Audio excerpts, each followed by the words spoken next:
محمد ادریس صاحب، بخاری شریف میں حضور پاک کا ارشاد ہے کہ اس طرح نماز پڑھو جس طرح تم مجھ کو نماز پڑھتے دیکھتے ہو۔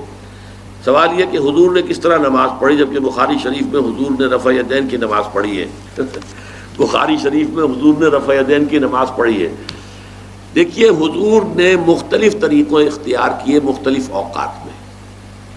اب صحابہ کا طرز عمل یہ ہوتا تھا کہ مثلاً ایک روایت آتی ہے کہ ایک صحابی حضور سے ملنے آئے، کوئی بدوی تھے، دیہات کے آدمی تھے، انہوں نے حضور کو دیکھا کہ آپ کا گریبان کھلا ہوا تھا، آپ نے بٹن لگائے ہوئے نہیں تھے۔ پھر انہوں نے ساری عمر اپنے گریبان کے بٹن نہیں لگائے کہ میں نے محمد کو اس طرح دیکھا ہے صلی اللہ علیہ وسلم۔ اب یہ ان کا جذبہ ہے، ان کی نیکی ہے، اتباع کا جذبہ ہے۔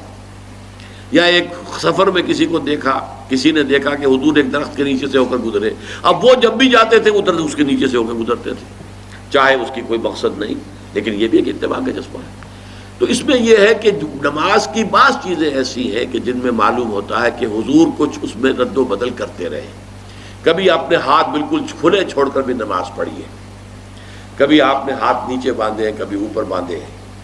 اسی طریقے سے رفع یدین کبھی ایسا بھی ہوا ہے کہ آپ نے وہ کی ہے جیسے کہ اہل حدیث حضرات کرتے ہیں، اور جیسے کہ یہ شیعہ کرتے ہیں وہ اس سے بھی زیادہ کرتے ہیں رفع یدین۔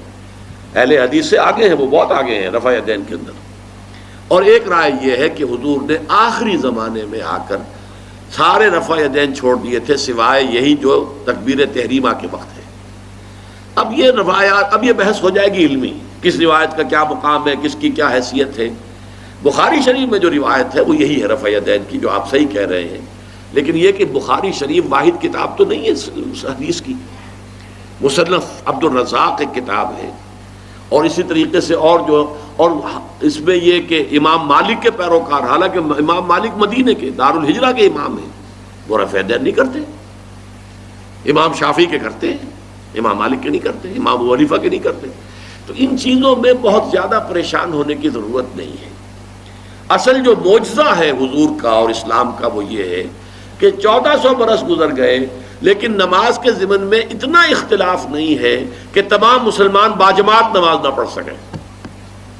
دیکھیں رفع یدین کرنے میں جماعت ٹوٹی نہیں، آپ نے کیا یا نہیں کیا، جماعت کی فارمیشن برقرار رہی۔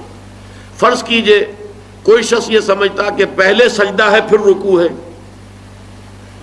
تو اب یہ دو آدمی ساتھ نماز نہیں پڑھ سکتے، جن میں سے ایک کے نزدیک پہلے رکوع ہے پھر سجدہ ہے، دوسرا یہ سمجھتا ہے کہ نہیں پہلے سجدہ ہے پھر رکوع ہے، نہیں ہو سکتی، ان کی جماعت اب جمع نہیں ہو سکتی۔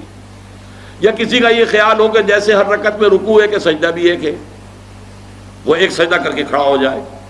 اب ظاہر بات ہے دوسرا شخص جس کے نزدیک دو سجدے ہیں وہ ایک اور سجدہ کرے گا، فارمیشن ٹوٹ گئی، اب وہ ساتھ نماز نہیں پڑھ سکتے۔ 1400 برس بیت گئے، مشرق بعید سے مغرب بعید، پوری دنیا، آج تو کوئی کونا ہے ہی نہیں جہاں مسلمان نہ ہو، لیکن جو سالڈ مسلمان جو ہیں وہ تو آپ سمجھیے کہ انڈونیشیا سے لے کر موریتانیہ تک تو مسلمانوں کی کتنی بڑی تعداد ہے۔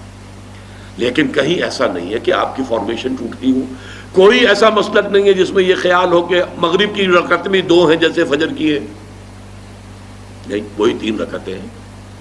کوئی ایسا مسلک نہیں جس میں یہ معلوم ہو کہ فجر کی رکعتیں 3 ہیں 2 نہیں ہے، کوئی نہیں ہے۔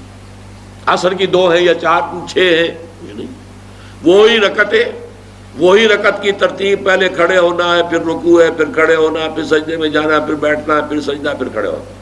فارمیشن نہیں ٹوٹتی، شیعہ ہو سنی ہو، اور اس میں حنفی ہوں مالکی ہوں شافعی ہوں حنبلی ہوں زیدی ہوں ظاہریہ ہوں، کوئی بھی ہو، کسے باشد، تمام مسلمان مل کر جماعت سے نماز ادا کریں گے اور ان کی جماعت ٹوٹتی نہیں ہے۔ یہ ہے جس کو ہمیں سمجھنا چاہیے۔ یہ کیوں ہے؟ صلو کما رأیتمونی اصلی، کہ حضور کو جس طرح دیکھا صحابہ نے نماز پڑھتے ہوئے ویسے نماز پڑھ رہے ہیں، صحابہ نے ویسے نماز پڑھی، پھر آپ کے بعد تابعین نے اسی طریقے سے نماز پڑھی، پھر اس کے بعد تبع تابعین نے پڑھی، نسل بعد نسل منتقل ہو رہا ہے۔ باقی تھوڑا تھوڑا اختلاف اگر ہے تو اس کے لیے زیادہ پریشان نہیں ہونا چاہیے۔